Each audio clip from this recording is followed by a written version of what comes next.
বৰ্তমান সংঘাতে তীব্ৰ ৰূপ ধাৰণ কৰিছে টাইআইঅসম সংগঠন আৰু শ্ৰীমন্ত শংকৰদেৱ সংঘৰ মাজত আৰু আচলতে এটা অনাহত ঘটনা কেন্দ্ৰ কৰি গোটেই বিতৰ্কৰ সৃষ্টি হৈছে আনকি শ্ৰীমন্ত শংকৰদেৱ সংঘৰ সংবিধানৰ প্ৰতিলিপি পৰ্যন্ত দাহ কৰা হৈছে এই মুহূৰ্তত মোৰ কাষত উপস্থিত আছে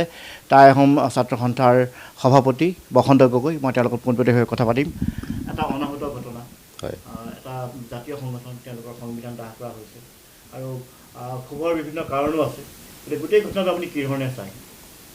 আচলতে বিতৰ্কবিলাক উৰ পৰিব লাগে তৰ্ক বিতৰ্কবিলাক হৈ থাকিব নালাগে নিজৰ মাজত দ্বন্দ্ব হৈয়াই সমাজখন বিশৃংখল পৰিস্থিতি সৃষ্টি কৰিব আৰু শ্ৰীমন্ত শংকৰদেৱ সংঘ হৈছে অসমৰ এটা সৰ্বাধিক চৰ্চিত বা সৰ্বাধিক ডাঙৰ এটা ধৰ্মীয় সংগঠন গতিকে তেখেতলোকৰ অসমৰ বিভিন্ন জাতি জনগোষ্ঠীৰ লোকসকলে সংপৃক্ত হৈ সংঘক এটা নতুন ৰূপ দিছে আৰু গুৰুজনাৰ আদৰ্শক প্ৰতিষ্ঠা কৰিবলৈ প্ৰয়াস কৰিছে আৰু গুৰুজনাৰ আদৰ্শৰ প্ৰতি আদৰ্শান্বিত হৈ যিসকল বিভিন্ন জনগোষ্ঠীৰ মানুহ সেই সংঘত সংপৃক্ত হৈছে আদৰ্শান্বিত হৈছে আৰু তেখেতলোকক কেতিয়াবা মনোকষ্ট দিয়া হৈছে কোনোবা ক্ষেত্ৰত বহুখিনি বিতৰ্কমূলক কথা হোৱা হৈছে সেইটো নোহোৱা নহয় গতিকে বিতৰ্কবিলাক উৰ পেলাবৰ কাৰণে বিভিন্ন সময়ত প্ৰয়াস কৰা হৈছে কিন্তু পুনৰ এক বিতৰ্কই দেখাই দিছে যে সংঘৰ প্ৰতিলিপি তেওঁলোকৰ সংবিধানখন দাহ কৰিছে আৰু তাৰ ওপৰত তেখেতলোকে কেছ দিছে মই ভাবোঁ যে বিতৰ্কবিলাক উৰ পেলাই ইমানতে শান্ত কৰিব লাগে যদি মই কিবা বস্তু এটা চুবাই থাকোঁতে মোৰ দাঁতে যদি জিভাখন কাটিলে সেই বুলি মই দাঁতকেইটাটো উঘালি পেলাব নোৱাৰোঁ গতিকে সেইটো নিজৰে এটা অংগ গতিকে সকলোবিলাক নিজৰ সকলোবিলাক আপোন গতিকে সকলোৱে আপোনভাৱে সমাজখন সুশৃংখল ৰূপত প্ৰতিষ্ঠা হোৱাটোহে দৰকাৰ গতিকে সমাজত বিভেদকামী শক্তিয়ে যাতে ক্ৰিয়া কৰিব নোৱাৰে আমাৰ মাজত যাতে বিভেদ আনিব নোৱাৰে সেই কথাটো আমি সকলোৱে বিবেচনা কৰি সংযত হোৱাটো খুবেই প্ৰয়োজন বুলি মই এই মুহূৰ্তত ভাবোঁ ইতিমধ্যে যিহেতু আপুনি উল্লেখ কৰিছে যে গোচৰ দিয়া এটা পৰ্যায়লৈ গুচি গৈছে আপুনি দুয়োটা অনুষ্ঠানক টাইপাকে হওক বা আন সংগঠনকে হওক বা শ্ৰীমন্ত শংকৰদেৱ সংঘক পোনপটীয়াভাৱে কি আহ্বান জনাব